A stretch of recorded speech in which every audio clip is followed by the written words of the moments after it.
Hey guys, welcome as we continue our coverage of the Bio Cup 2018. First episode where we will be covering round one, which, I've been mispronouncing it since the start. Technically, before we were covering the preliminaries, now we are covering the first proper round of the Bio Cup. Very exciting. This round, of course, was on combining themes. So, say you get a theme like classic space. You had to somehow incorporate elements and colors and everything from that theme and put it into some kind of Bionicle mock. Whether it's a humanoid character, whether it's an animal, whether it's a spaceship, anything. You got to see what you can do. So we're going to take a look at some mocks from this round of the Bio Cup, and of course we'll have a few more episodes covering some of the other mocks that were entered in this round. But for now, let's begin with the ones that we've got here. So the first mock that we've got today is by Depot Haru and is called Squidmano, the Galactic Gangster. Really like this. I love this. So obviously this is a kind of, reinterpretation of the really awesome Space Police sets, and it's kind of more specifically taking reference from some of the characters, which I think is really cool. So you take a look at, I think he was called P Squiddy, something like that, Squidman, something like that, I can't remember. But this awesome little Squidman here, his face has sort of been reinterpreted and remade using a bunch of system and Bionicle parts. I think this is a perfectly brilliant redesign of this head. Really nice part usages here using some of these Clone Wars, Star Wars, Republic gunship cannon pieces there to kind of form the eyes, and then getting a whole bunch of other pieces there to make the pupils and everything like that. Even this mustache, very, very clever. And even just the little mouth here with this little tongue poking out there. It's just a brilliant redesign of that head, and honestly I think it's a perfect translation of putting that into Bionicle form. I think it's awesome, and it gives so much character to this mock, and really definitely works with creating that kind of galactic gangster look that he's going for. I think that's awesome. Let's move on to the purple coat on this mock. What I love about this purple coat is it's surprisingly simple, but also not, simple. Let me explain what I mean first. So we take a look at the front of the coat here. It's using a bunch of these repeated dragon wings in purple here. And that's kind of the bulk of the coat that you can see from the front. Obviously, there's more to it, but what I like so much about that is it's just sort of repeating a lot of larger parts like that to kind of make up the bulk of the coat itself. And I think that's really cool, right? Because you're not needing to use heaps of pieces. You're able to get a sort of smooth flowing coat design that looks quite natural, and you also don't use too many parts. So I think that's just really ergonomically smart, I suppose. I think it's really, really cool. And then that too with the color blocking of continuing the purple on with the sleeves there, and then you've of course got on sort of his cuffs there, that sort of rim of gold, which sort of reflects the gold that you can see on the inside of his coat here too. If you kind of take a bit of a closer look, you can just briefly see the sort of undershirt of his coat there. And then he's got this keyed orange here, almost as if he's got sort of like a bare chest. I think that's really very clever. And that chain there too also helps with this sort of galactic scum overlord crime boss thing. I really like that. So very cool to see the color blocking working there, because it's very nicely done and very effectively shows the different layers of clothing, and that's really effective, and I think really is a really clever way of communicating the galactic crime lord thing he's going for. He's kind of having that kind of coat cloak, almost a bit like a pimp, which ironically actually fits very well with this theme, because this gave us Brick Daddy, the pimp minifigure. So there you go. It's kind of combining two of those characters, which is really cool. Another little detail I absolutely love is putting this skull mask here for a belt. Now obviously the mock will kind of need a little bit more depth in there to kind of fit that in there nicely, but it is a larger mock, and so it works very well, and it's just a clever little detail. Always cool to see masks being used in other ways other than head designs, which technically you see that on the shoulders here using some of these Knights Kingdom masks, so that's very cool. Two little additional details I really like on this mock. One, this awesome squid arm that he's got there. Kind of a little bit different to some of the characters in Space Police that we saw, but besides the point, it's really, really creative and really clever. It definitely looks squid-like, and it's just an effective, clever idea for a hand design. I think it's really cool. And something else I really like is this little accessory that he's given him here. It's just awesome to see an accessory that's very fitting to Space Police. They actually had things very much designed like that, and this is sort of a Bionicle recreation there. And I think that's just cool, isn't it? Just to sort of see that little addition there that really hints back to the theme and kind of, brings it home in a sense, which is very effectively done on this mock. I think that's really cool. Anyway, fantastic work, good sir. Let's move on to the next mock, which is by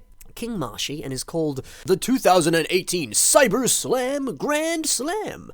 Love this mock. So, for those of you who may not know, because this was sort of an older, sort of lesser known Technic theme, I always thought it was called Competition, but I might be wrong. I think it was actually called Cyber Slam, which is what it says here in his description, so it's Cyber Slam, there you go. But essentially what this theme was, I had one of these sets, it was so much fun to play with. Essentially it was all these different sets between like a teal guy and a purple guy, and they'd have like teal and purple ships that kind of went with them.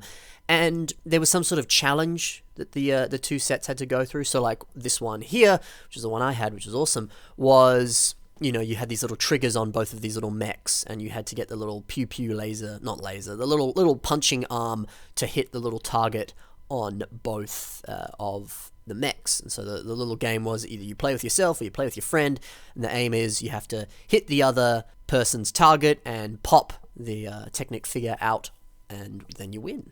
And so that was really fun. It was really, really cool. And a lot of the sets sort of revolved around that kind of, some sort of fight or some sort of challenge or competition, as I thought it was called. And so it's really cool. So this mock has sort of taken a lot of the elements of competition and kind of reinvented them in a really clever way. And then on top of that, has also made them feel really Bionicle-y as a whole. That's not really a word, but there's a very nice Bionicle aesthetic still here that perfectly captures the original theme as well as Bionicle as a whole. And let me explain what I mean by that. So we take a look at the hands here, and he simply just used those sort of missile punchy pieces that we saw on the actual set that this is more or less inspired from. And he's kind of now gone with this sort of boxing aesthetic, which kind of reminds me a little bit of Real Steel, that Hugh Jackman movie with all those boxing robots. And just like the faces and everything else on this, they look like boxers. They look like people who would be fighting in some sort of competition or something like that. One guy's got a cool mohawk, one guy's got this sort of little boxing hat and stuff.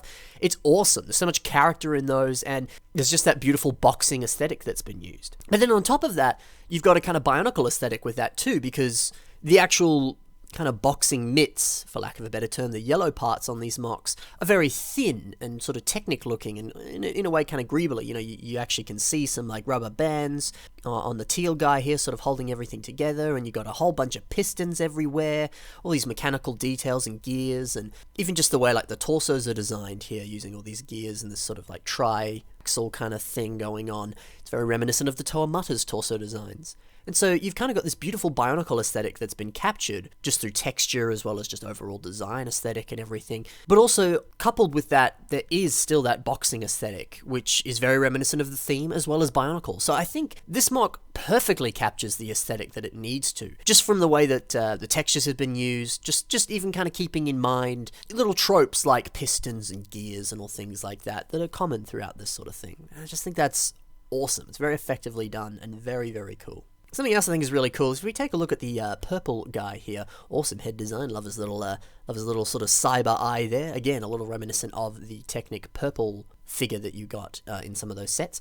But one thing I love is he's used this weird purple engine piece here on the arm. And what's so cool about that is that's such a weird piece. I mean, maybe some of you would be like, come on, Ben, I'd use that all the time. I'm like, my bad. But I look at a lot of aeroplane parts, and I just think, man, I can never use this on anything other than an airplane. And that said, there are some very creative people out there, and they would look at me and scoff, saying, Ben, I could use any of those pieces on anything, just you watch. And here's a perfect example of that, where he's used a weird, crazy engine piece that just happened to be in purple, and has used it in a very effective, clever way. So it's always really cool to sort of see stuff like that, where you kind of go with a more unusual aesthetic or a more unusual color. You can kind of look at some of the weirder parts in that color and go, actually, you know what, maybe I can use this. That piece that's been sitting there for years, taken up dust, you can finally give it a home and give it life on a mock. I think it's really cool. One quick thing I also really like about this, it's cool to see that continued trope from Cyber Slam being used here. We've got the two targets. One on the teal guy is on his torso. The other is on the belt, which also kind of is a little bit, I mean, it's more wrestling, but, kind of looks like a, like a belt of some kind. I really like that. So it's cool that those targets have been kind of brought back and sort of, paying more homage to the original theme. So it's really cool. So fantastic work, King Marshy. Let's move on to the next mock, which is by Lego Obsessionist and is called Thuron Glides to the Fern Peacock. So obviously this is a sort of reimagining of elves sets. And what I love so much about this is, the typical elf sets, more commonly the animals are dragons. Except nowadays, they're sort of transitioning into other animals. Some of the recent waves of elves have had foxes and lions and all sorts of things in them.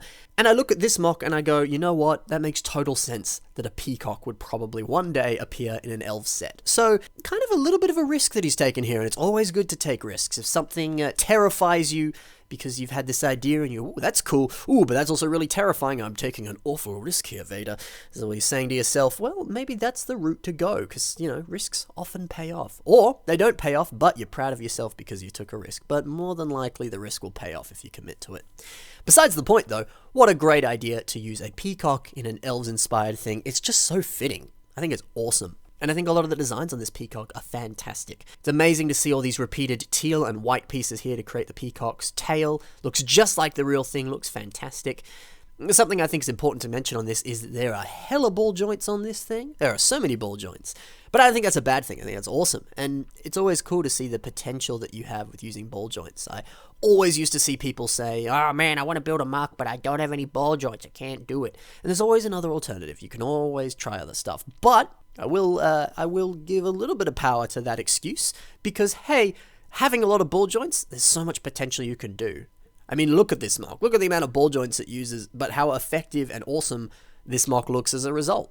So I definitely recommend that if you're going to make a Bricklink order or you have some place you want to buy a bunch of ball joints from, do so. Buy a huge quantity of them because it's such a helpful piece and you're able to achieve some beautiful things by having a bulk large amount of them. So yeah, see what you can do with a whole bunch of ball joints if you have some or if you want to order some. But if you have none and you feel discouraged, there's always another solution. You got your mixel joints, you got all sorts of other pieces that actually have ball joints on them as well. If not, play around and find another solution or even use some system pieces, see what you can come up with. There's always another way. Something else I like about this is this beautifully cute head design here. Very nice using a bunch of system there for the neck and head.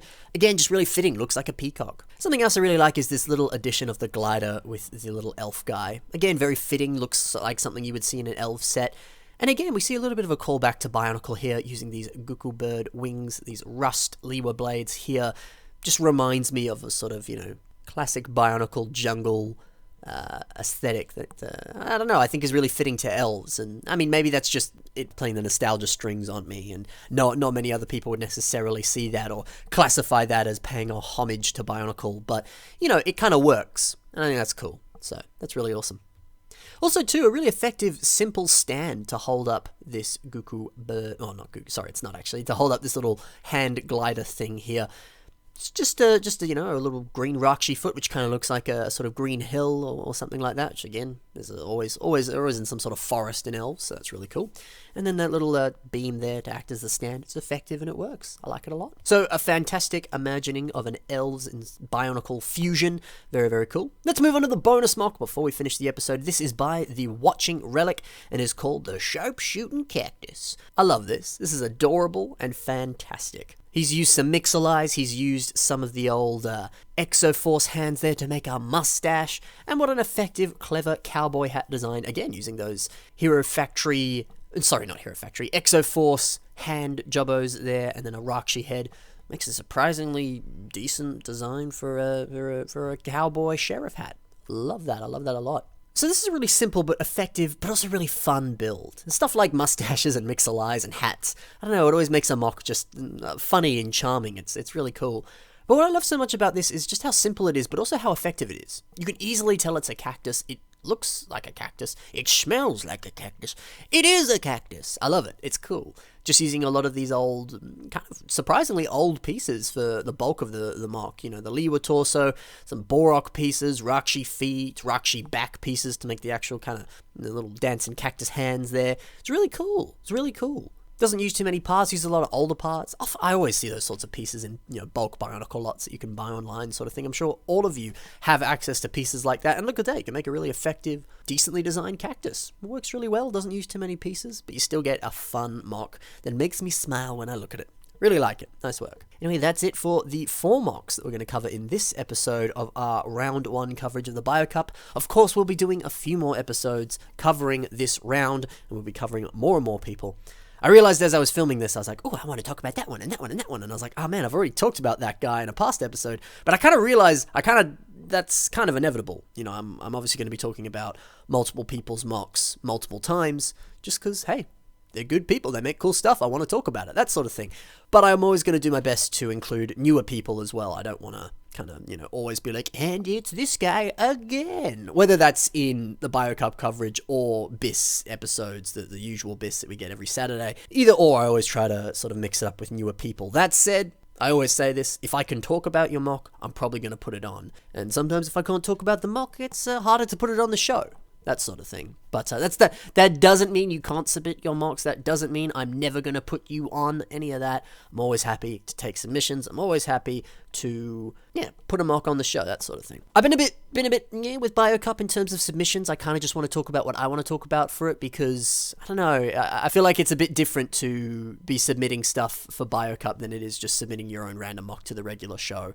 But that said, if you do actually want to submit a mock to the show, you of course can. Check the links in the description for the places where you can do that. And I suppose that is about it. And bear in mind too, once the BioCup's over, you can always submit those mocks for the regular BIS, and I'll put them on at some point. Anyway, besides the point, thanks for watching. Enjoy the BioCup, and I'll see you in round 2. Yes, round 2. Yeah, I thought I messed that up. But I'll see you in round 2. Haha!